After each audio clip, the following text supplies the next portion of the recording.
Hi guys, Tom from the Hundredth Monkey Radio here, and I'm at East City for Cape Pacha's Healing Festival here in Eastern Washington, right at the foot of Mount Adams, and it's been absolutely gorgeous here this weekend. I'm here with Rhiannon, and Rhiannon is actually helping or working with Cape Pacha and traveling around the United States with them on this festival. Yes. How's that going? I mean, amazing stuff, huh? Yes, I'm loving it. I'm enjoying it very much.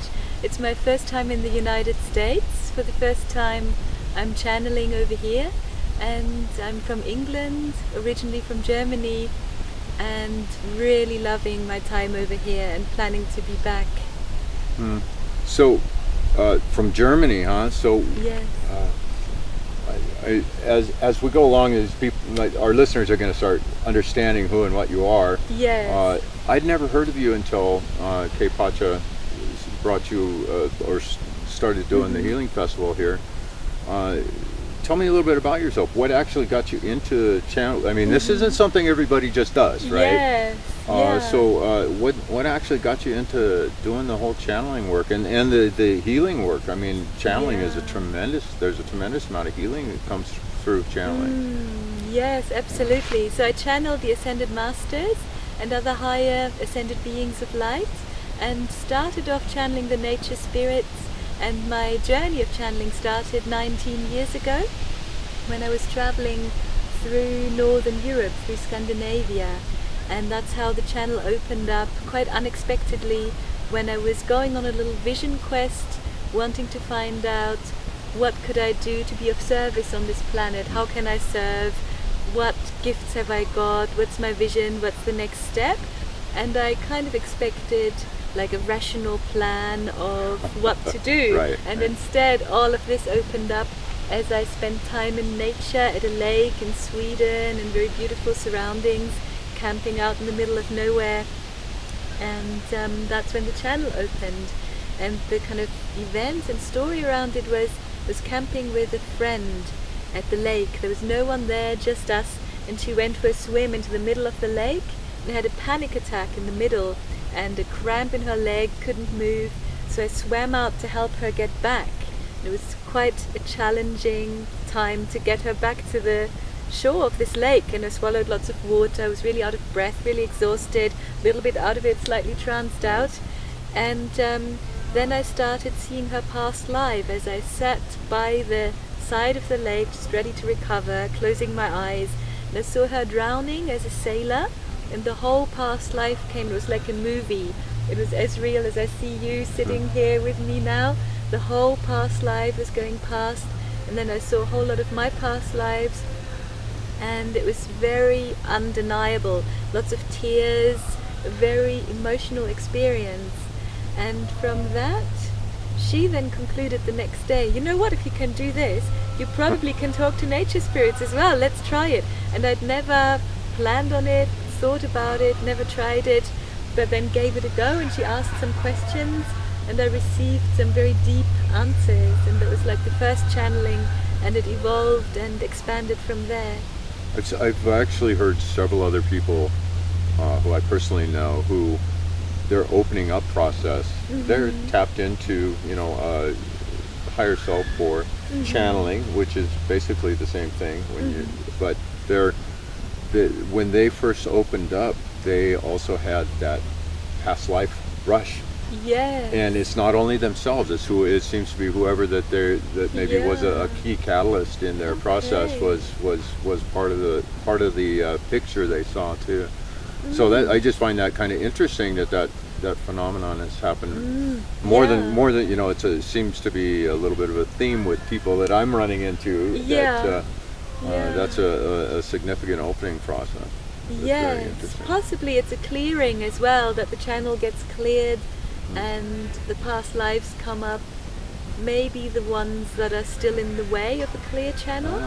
Because something I did once the channel had opened was a lot of clearing work, psychological clearing, emotional clearing, all sorts of inner clearing processes to make sure that the channel is clear. Because in a way we all channel all the time, but sometimes we channel our ego, our fears, other people's expectations. And I then worked on my ego, my subpersonalities to really align and have a very clear connection to spirit, so that I know in the times when I channel, I'm not in my ego, I'm not channeling anything other than the beings I want to be in contact with. That's quite an accomplishment, actually.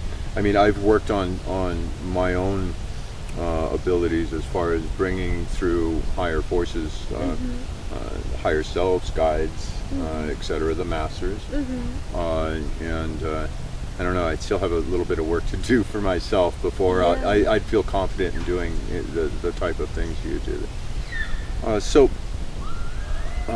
your learning process, when you developed, you discovered you had this gift, and I can only imagine at that stage you go, wow, I have this gift, what do I do with it? I'm sure that you must have, did you use this gift to help you to determine what areas you needed to look into, what you needed to do to do the best and the highest good with this gift as possible? In a way, yes and no. It took me like 10 years till I started to work as a channel professionally, and I still felt I needed a lot of training in order to work with people. It felt like just the channeling alone isn't quite substantial enough, it's not grounded enough. So I did a psychotherapy training and a training in massage therapy, just to make sure that the foundation was really grounded. And for a while I thought it was quite a scary kind of coming out process as well. I thought people think I'm off my head, I'm mad, I'm crazy, channeling some higher beings who no one else can see. So I tried for 10 years to find a way around it and to do something else, but I kept realizing nothing, whatever I do, makes me as happy as channeling. That's just what I need to do. That's when I'm really blissed out, really open, energized. That's when I feel at my best. And it also seemed the quickest way of having a huge impact in people's lives, so much faster than the other therapies I did. It was like they'd have a channeling session, I'd open my eyes afterwards and I'd see instant transformation, and they'd have so much clarity, and the masters work on them energetically while the messages are coming through, and over time it crystallized. That's what I've got to do, that's what I'm here to do, whether I rebel against it or fight it or doubt myself or not. So what do your workshops consist of, the workshops that you're doing? There's many different ones. One type of workshop is that I teach how to open the channel, so that the people who attend the workshop have this step-by-step guide of opening the channel in quite in an ongoing, gentle way, that it's not just ripped open from one day to the next, but there's a building up process and the clearing processes that I've learned over time. And then there's other workshops where I channel the masters on whatever theme people are interested in. So lately I've channeled a lot of Mary Magdalene, and it was all about the healing of the feminine, the goddess energy, the return of the goddess, the sacred feminine, sacred union, sacred sexuality, healing of wounds and trauma, relationship healings, just anything our human existence is keeping us busy with, and then just the higher perspective of it and the energetic clearings that come with that. Yeah, here on the Hundredth Monkey Radio, we've been talking a lot about energy and the way we sense energy and the way that it has been changing this year, tremendously changing this year.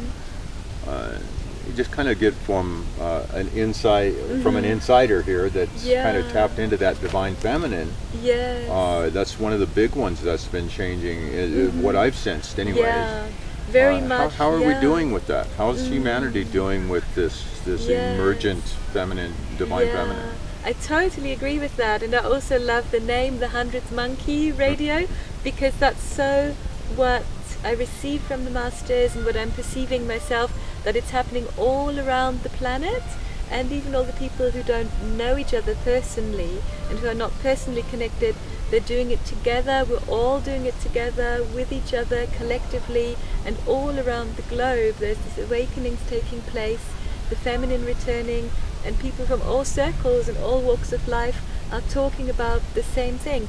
Even, not the ones who are not into channeling, all different spiritual paths have that same observation.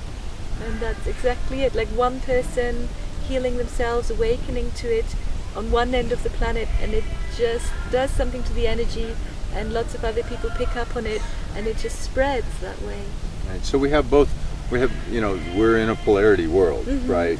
Yes. So we have that divine feminine, the positive aspects of, or the more beneficial aspects of the divine feminine and the divine masculine. The polarity to that is sort of like that, those darker energies that are out there. Yes. And they've been pretty apparent in the world the last, this last 50 years. They've become very obvious. Absolutely. I suppose, going back on this last question, how are we doing? I mean, is the divine feminine really gaining ground the way I'm perceiving it? Yes. Is that shadow side actually being kind of tempered down and kind of muffled, so to say? The way I'm receiving it in the channeled messages and what I see in workshops and with people is that by the divine feminine returning and opening, the shadow explodes and comes up with it, a bit like a volcanic outburst, and it's like this goddess who's been shut down and shoved into the corner for thousands of years, and finally she comes out through people. And so she might come out really angry. It's like, I've been shut away for so long, and finally you let me out and expect me to be just this peaceful, divine little kitten or something.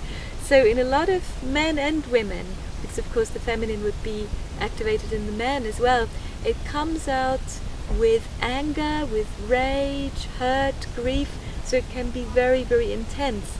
So it's not necessarily a soft process, or some of the earth changes and everything that's been going on in nature could be part of that too. Just it's this a powerful fiery energy where there's definitely shadow aspects to it, and the light is shining into the shadow, and it's not the shadow being cast to the side, it's integrated, and the shadow heals as we look at it and face that shadow.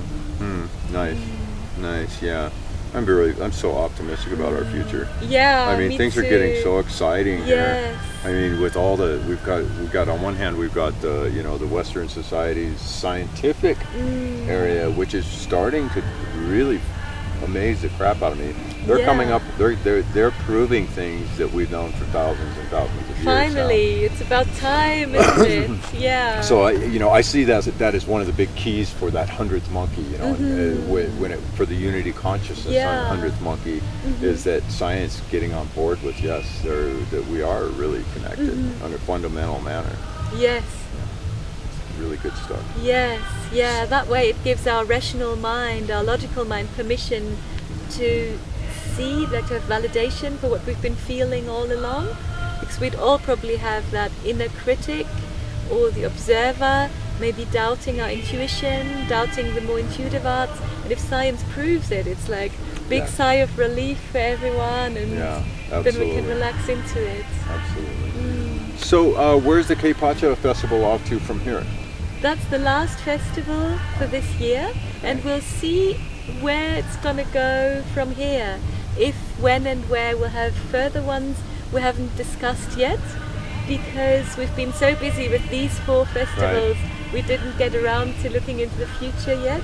But I'd love to carry on next summer and build on what we've started so far. That would be awesome. Great. I'd love that. So, have you got a website? I have, yes. So I can share that with our listeners, and how they can get a hold of you. And yes. And sure, fantastic. And are you living here in the States now? I don't live in the States, I live in the UK, but I'm definitely planning on coming back to the States to maybe do another little tour and do some workshops. Well, we're definitely worldwide. I mean, so people all over the world listen to us. We have subscribers from 130 or so countries, so Yes. So we're definitely all over the place. Oh, Do you do wonderful. sessions? You're in Yes. Germany still? I do sessions. I'm doing sessions in English and in German, and I do them via Skype and via the telephone. So I work with people from all over the world. Yeah, I love Yes. Skype. Yeah, it's very easy these days with these technologies. Yeah. So yes, And your website is? it's www.channeling with just one L -healing.com, and Awesome. on there there's my email addresses, and also you can just send a message via the website and get hold of me that way. I'll get a link with this video too. That would be great. Yeah, that way people can click right on through. Mm, So well, I fantastic. look forward to seeing more from you. Yeah, and great. This Thank is awesome. you. I was really impressed with the sessions that I was in today. They were quite powerful. Quite powerful. There was some serious energy and some good work that was done in there. So Yes, I really enjoyed it as well. I loved it. It's a beautiful location for it, and the people who came, everyone was so open, so in their hearts, such awake, conscious people. So it's a real honor and blessing to be invited to facilitate this work here. well, thank you so much for joining me here and for doing what you do. Thank It's you. definitely a time on this planet where that sort of thing is absolutely needed. Yeah, great. Thanks so much So. for your light and for your work and for spreading so much important information around the planet. Okay. Thank you. Thank you. All right, guys. Well, we'll see how many other people we can get out of the festival on video, and you guys know the routine. Condemnation without investigation is a height of ignorance. Namaste. Namaste.